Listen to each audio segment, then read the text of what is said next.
ഇവിടെ ഓരോ പദ്ധതികൾ പ്രഖ്യാപിക്കുമ്പോഴും ആ പദ്ധതിയെ വിമർശിച്ചുകൊണ്ട് അതിന് പണമില്ല, ഇതൊക്കെ ഞങ്ങൾ വീണ്ടും അധികാരത്തിൽ വരുമ്പോൾ നടപ്പാക്കേണ്ടി വരും എന്ന രൂപത്തിൽ പല ആക്ഷേപഹാസ്യവും ഇതേ പ്രതിപക്ഷ നേതാവ് തന്നെ ഇപ്പോൾ പഞ്ചായത്ത് തെരഞ്ഞെടുപ്പിന് മുൻപായി പ്രഖ്യാപിക്കപ്പെട്ട പല പദ്ധതികളുമായി ബന്ധപ്പെട്ടുകൊണ്ട് പറഞ്ഞു. എന്നാൽ ഇന്ന് ബജറ്റ് പ്രസംഗം തുടങ്ങിക്കൊണ്ട് ബഹുമാനപ്പെട്ട ധനകാര്യമന്ത്രി 16.32 ലക്ഷം 16,32,000 പേർ വീട്ടമ്മമാരുടെ പെൻഷൻ സ്കീമിൽ രജിസ്റ്റർ ചെയ്തുവെന്നും അവർക്ക് ആദ്യ ഗഡു കൊടുക്കുവാൻ വേണ്ടിയിട്ടുള്ള നീക്കങ്ങൾ നടത്തി. ഫെബ്രുവരിയിൽ അവർക്ക് അവരുടെ അക്കൗണ്ടിൽ ആദ്യ ഗഡു വരും.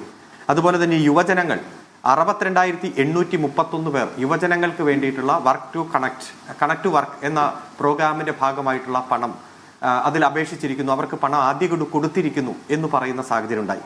അന്നും ഇവർ വിമർശിച്ചത് ഇതൊന്നും നടക്കാൻ പോകുന്ന പദ്ധതിയല്ല, ഇതൊക്കെ തെരഞ്ഞെടുപ്പ് സ്റ്റണ്ടാണ്, അതുകൊണ്ട് ഞങ്ങൾ ഇനി പുതിയ ഗവൺമെന്റ് UDFന്റെ വരുമ്പോൾ കൊടുക്കേണ്ടി വരും എന്ന് പറഞ്ഞ് ആക്ഷേപിക്കുന്നത് കണ്ടു.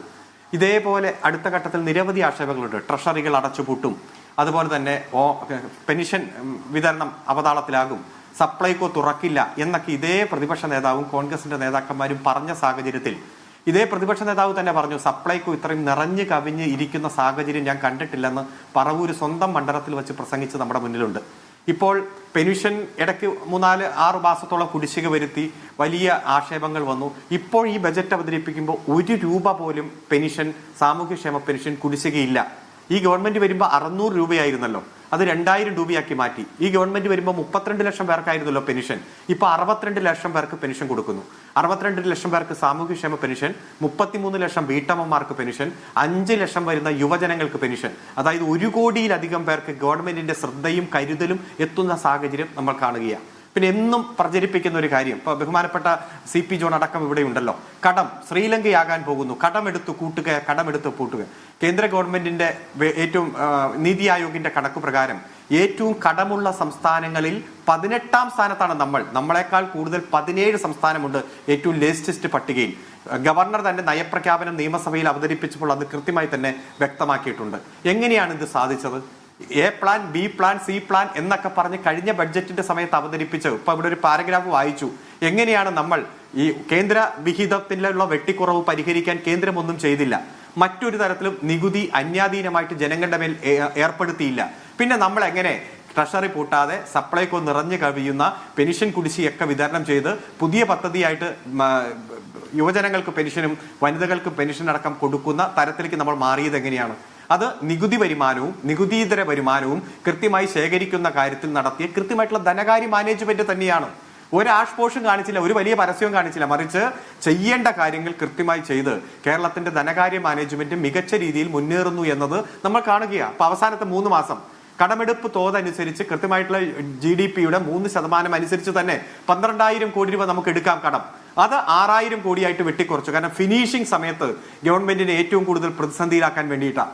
ആ പ്രതിസന്ധിയെയും നമ്മൾ തരണം ചെയ്തുകൊണ്ടിരിക്കുകയല്ലേ. അതുകൊണ്ട് ഇത് സമൂഹത്തിലെ എല്ലാ വിഭാഗത്തെയും അഡ്രസ്സ് ചെയ്യുന്ന, സമൂഹത്തിലെ എല്ലാ പാർശ്വവൽക്കരിക്കപ്പെട്ടവരെയും കരുതലോടെ ശ്രദ്ധയിലെടുക്കുന്ന എല്ലാ വിഭാഗം ആളുകളെയും അഡ്രസ്സ് ചെയ്യുന്ന ഒരു ബജറ്റ് തന്നെയാണ്.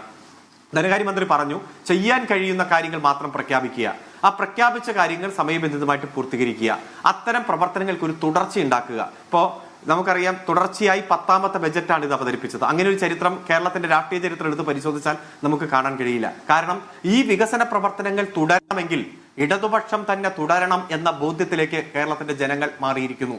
കാരണം ഇപ്പൊ വിഴിഞ്ഞം 17 വർഷം മുമ്പേ പൂർത്തീകരിക്കുകയാണ്. ലോകത്ത് എവിടെയെങ്കിലും അങ്ങനെ ഒരു പദ്ധതി പൂർത്തീകരിക്കുന്നുണ്ടോ? 2015 തുടങ്ങി 2045 പൂർത്തീകരിക്കാൻ 30 വർഷത്തെ കൃത്യമായിട്ടുള്ള പ്ലാനിംഗ് കൂടെ പോകുന്നു. അത് 13 വർഷം കൊണ്ട് പൂർത്തീകരിക്കാൻ കഴിയണമെങ്കിൽ നമുക്കറിയാം, കേന്ദ്രം തന്ന 10%, അതിൽ തന്നെ കടം പറഞ്ഞത് വയബിലിറ്റി ഗ്യാപ്പ് ഫണ്ട്, സംസ്ഥാനം മുടക്കിയ തുക എത്രയാണ്, അതുപോലെ അദാനി മുടക്കിയ തുക എത്രയാണ്, ഒക്കെ നമ്മൾ പലതവണ ചർച്ച ചെയ്താണ്.